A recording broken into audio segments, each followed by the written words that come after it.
পাইপলাইনে বাড়ছে শক্তি, আরও 5 বাংলাদেশি বংশোদ্ভূত খেলোয়াড় আসছেন বাংলাদেশ দলে। এর মাঝে আছেন সুলিভান ব্রাদার্সের মতো খেলোয়াড়। এছাড়া ইউরোপের এক দেশের প্রথম বিভাগে খেলা একজনের সাথেও আলাপের ব্যাপারে শোনা গেছে।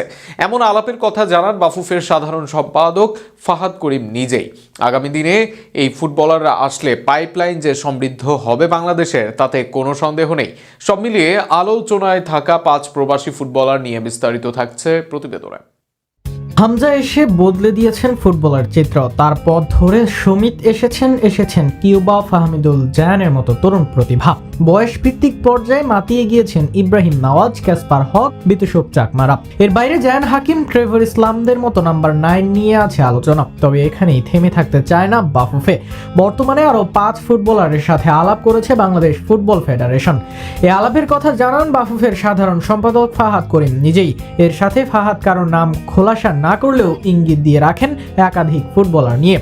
আর সেখানে ফাহাদ আমেরিকান 3 জন ফুটবলারের নাম উল্লেখ করেন। বর্তমানে আলোচনায় আছেন আমেরিকান 2 ভাই রেনান ও ডেকলান সুলিভান। বর্তমানে ফিলাডেলফিয়া একাডেমি থেকে ইউনিভার্সিটি লিগে গিয়েছেন এই 2 ফুটবলার।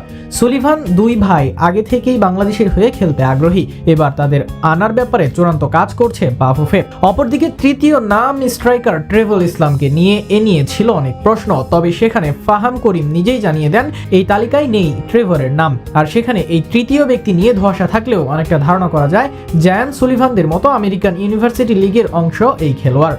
এর বাইরে এই তালিকায় আছেন 2 জন ইউরোপিয়ান খেলোয়াড়। তাদের নামও বলা হয়নি ফাহাম করিমের পক্ষ থেকে। তবে বলা হয়েছে একজন খেলেন ইউরোপের একটা দেশের প্রথম স্তরে, আর সেখানে সম্ভাব্য নাম হিসেবে ধরা হচ্ছে নিলয় ভ্যান্ডার প্লায়েটকে। ইউরোপের দেশ নেদারল্যান্ডস এর প্রথম সারির ক্লাবের বয়স ভিত্তিক দলে খেলেন এই ডিফেন্ডার। ডিফেন্সের সাথে মাঝ মাঠে খেলতেও পারদর্শী এই তারকা। অপরদিকে আরেকজন ইউরোপিয়ান হিসেবে ধারণা করা হচ্ছে আলমাস আয়নকে। নরওয়ের তৃতীয় স্তরের ক্লাবে খেলে থাকেন আলমাস। এদের সাথে জ্যাক ডুরান্ট, ইউসুফ আহমেদের থাকার কথাও শোনা যাচ্ছে জোরে সোরে। সব মিলিয়ে যারাই আসুক, পাইপলাইনের শক্তি বাড়বে সন্দেহ নেই। একই সাথে দেশি ফুটবলারদের দেবে ভালো করার প্রতিযোগিতা। তাতে যে এগিয়ে যাবে দেশের ফুটবলই, এ বিষয়ে নেই সন্দেহ।